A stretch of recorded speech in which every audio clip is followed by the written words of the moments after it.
Сәлеметсіздер ме, құрметті оқырмандар. 2 сыныптың қазақ тілі сабағы 127-ші сабақ. Бүгінгі сабақта 28-ші жаттығудан 31-ші жаттығуға дейін бірге орындайтын боламыз.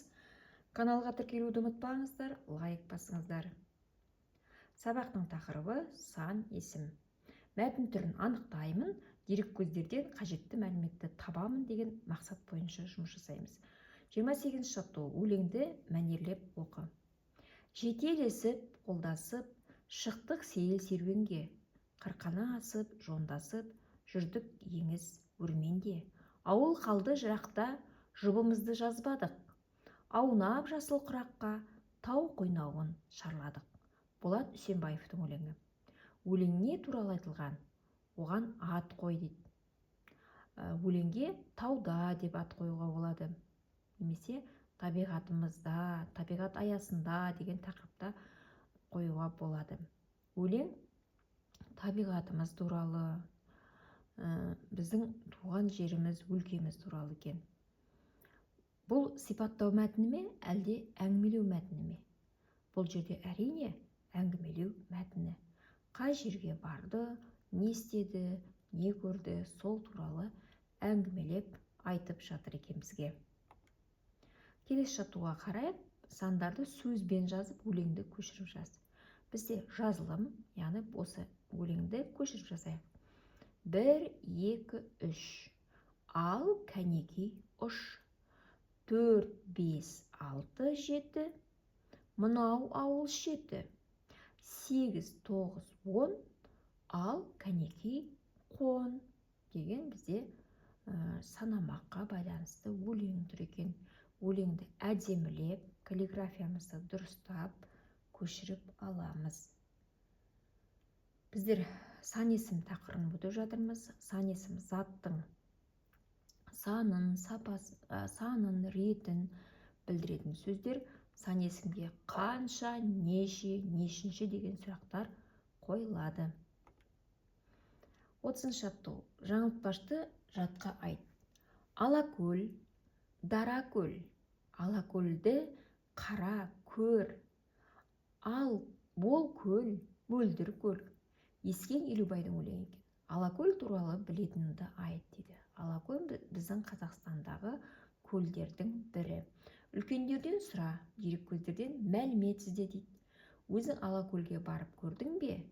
Ол саған ұнай ма?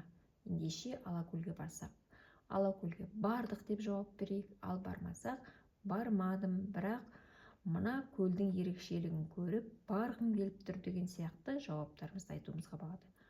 Әрине барған адамдар ұнамайтынын, ұнамайтынын айта қойыңыздар.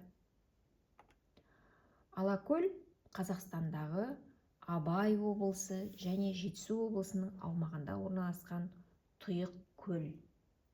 Қазақстандағы ең ғажайып көлдердің бірі. Сонымен қатар аумағы 20 мың гектардан асатын бұл өлкеге денсаулығын түзеткісі келетіндерден басқа теңдесі жоқ көлде шомылу мен балық аулағанды ұнататындар келеді.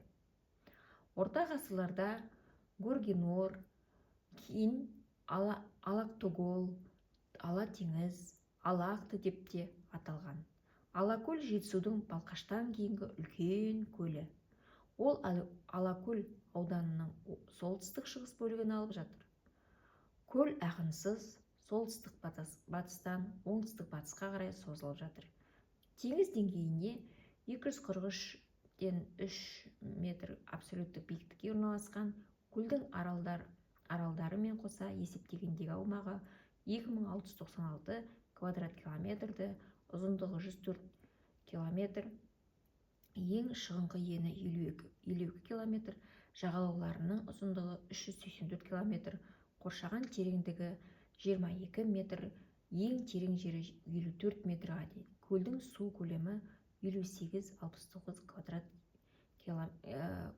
куб километрді құрайды екен. Ендеше Алакөл туралы сіздерге осындай шағын мәлімет дайындап қойдым. Сіздер Алакөл туралы мәліметті түсінді деп есептеймін. Келесі жаттығу 31-ші жаттығу. Көптіктен орнына тиісті сан есімдерді қойып жаз. Жандос 7 жаста, атасы 60 жаста. Жандос 2-ші сыныпта оқиды. Ол атасымен жайлауға барғанды ұнатады.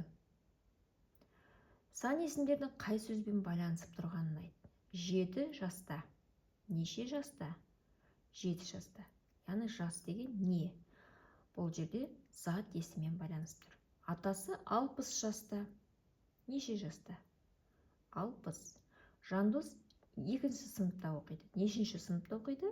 2-ші сыныпта. Яғни бұл жерде де зат есіммен байланысып жатыр. Ол атасымен жайлауға барғанды ұнатады. Бұл жерде сан есіміміз жоқ екен.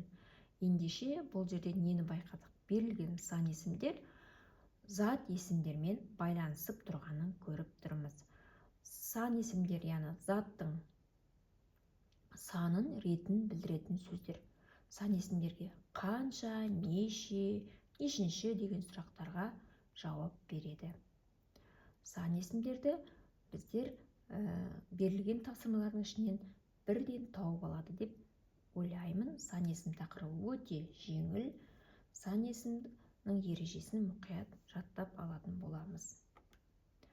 Құрметті оқырмандар, осымен каналымыздағы тапсырмаларды орындап аяқтадық.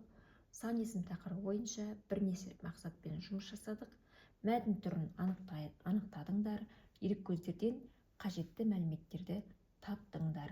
Бұл жерде біздер қажетті мәлімет Алакөл туралы айттық. Алакөл көлі туралы мәлімет берілді сіздерге. Ендеше Қазақстандағы ерекше, табиғаты ерекше осы бір көлге барып көріңіздер. Алакөлдің жаңағы суына түсіңіздер дегім келеді. Құрметті оқырмандар, каналымызда тіркелуді ұмытпаңыздар, лайк басыңыздар. Каналға тіркеліп өз көмектеріңізді беріңіздер. Келесі уақытта кездескенше сау болыңыздар.